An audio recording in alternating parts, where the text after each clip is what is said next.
மாண்புமிகு உறுப்பினர்கள் திரு வேல்முருகன் அவர்கள் இதை வரவேற்று பேசுகையில் கன்னியாகுமரி மற்றும் திருத்தணி இணைக்கப்பட்ட அதே நாளில் உரிமை போர் தொடங்கியிருப்பதாக குறிப்பிட்டு உணர்ச்சி பெருக்கோடு தன்னுடைய உரிமை குரலை இங்கே பதிவு செய்திருக்கிறார். அதேபோல திரு ER ஈஸ்வரன் அவர்கள் இந்த பிரச்சனையை அரசியல் ரீதியாக பார்க்காமல் தமிழக மீனவர்கள் மற்றும் படகுகள் தொடர்ந்து சிறைபிடிக்கப்பட்டு வருவதை பற்றி குறிப்பிட்டு வரவேற்று பேசியிருக்கிறார்கள். திரு ப. அப்துல் சமத் அவர்கள் மற்றும் திரு மு. ஜெகன்மூர்த்தி அவர்கள் தமிழக மீனவர்கள் படக்கூடிய துன்பங்களை குறித்து குறிப்பிட்டு மாண்புமிகு பிரதமர் இலங்கை செல்லும் போது இதை பேச வேண்டும் என்று வலியுறுத்தி காட்டி வரவேற்றிருக்கிறார். டாக்டர் சதன் திருமலைக்குமார் அவர்கள் திரு வைகோ அவர்கள் நாடாளுமன்றத்தில் வலியுறுத்தி பேசியதை குறிப்பிட்டு அதை வரவேற்றிருக்கிறார்கள். மாண்புமிகு உறுப்பினர் ராமச்சந்திரன் அவர்கள் உரையாற்றுகையில் 1974 மற்றும் 76 ஆண்டுகளில் போடப்பட்டிருக்கக்கூடிய ஒப்பந்தங்கள் குறித்து விரிவாக உரையாற்றிய கருத்துக்களை தெரிவித்து வரவேற்றிருக்கிறார்.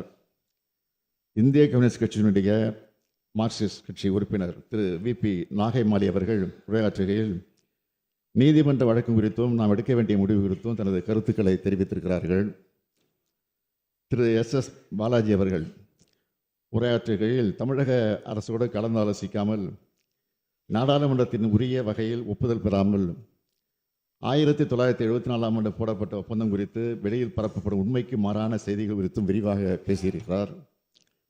பாரதிய ஜனதா கட்சியை சார்ந்த மாண்புமிகு உறுப்பினர் திருமதி வானதி சீனிவாசன் அவர்கள் உரையாற்றுகையில் மீனவர் நலனுக்காக தனி அமைச்சகம் உருவாக்கப்பட்டது போன்ற நல்ல விஷயங்களை குறிப்பிட்டு அன்றைக்கு இந்த ஒப்பந்தம் குறித்த விவாதம் நாடாளுமன்றத்தில் நடைபெற்ற போது மறைந்த பாரத பிரதமர் திரு வாஜ்பாய் அவர்கள் கடுமையாக எதிர்த்தது பற்றி குறிப்பிட்டு வரலாற்று தவறு சரி செய்யப்பட வேண்டும் என குறிப்பிட்டார்.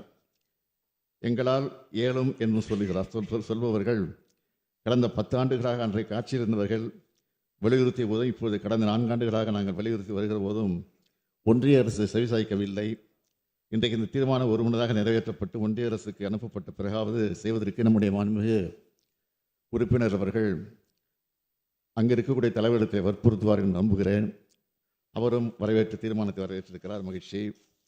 அதேபோல் மாண்புமிகு JK மணி அவர்கள் வரவேற்று உரையாற்றுகளின் தீர்மானத்தை நிறைவேற்றி ஒன்றிய அரசுக்கு அனுப்புவதோடு ஒரு குழு நேரடியாக இந்திய பிரதமர்கள் நேரில் சந்தித்து தமிழக மீனவர்கள் படும் வேதனை பற்றிய விவரங்களை சுட்டிக்காட்டி கச்சத்தீவை மீட்க வேண்டியதன் அவசியத்தை பற்றி வலியுறுத்த வேண்டும் என்று குறிப்பிட்டிருக்கிறார். அதையும் வரவேற்றிருக்கிறார். மாண்புமிகு கு. செல்லப்பிறந்தகை அவர்கள் உரையாற்றுகையில் 1921 ஆண்டு முதல் நடைபெற்ற நிகழ்வுகளெல்லாம் குறிப்பிட்டு தீர்மானத்தை வரவேற்று பேசியிருக்கிறார். அதேபோல் எதிர்க்கட்சி தலைவர்களும் இடையிடையே கொஞ்சம் முரண்பாடான சில கருத்துக்கள் வந்தாலும் அதையெல்லாம் மறந்து இந்த தீர்மானத்தை உளப்பூர்வமாக அவரும் இதை வரவேற்று பேசியிருக்கிறார். அத்தனை பேருக்கும் இந்த நேரத்தில் நான் தமிழ்நாட்டு மக்களின் சார்பில் தமிழக மீனவர்கள் சார்பில் என்னுடைய இதயபூர்வமான நன்றியை தெரிவித்துக் கொள்கிறேன். மாண்புமிகு முதலமைச்சர் அவர்களின் தீர்மானம் பேரவையின் முடிவுக்கு விடப்படுகிறது. ஏற்போர் ஆம் என்க, மறுப்போர் இல்லை என்க. மறுப்போரே இல்லை என்று கருதுகிறேன். மறுப்போரே இல்லை. தீர்மானம் ஒருமனதாக நிறைவேறியது.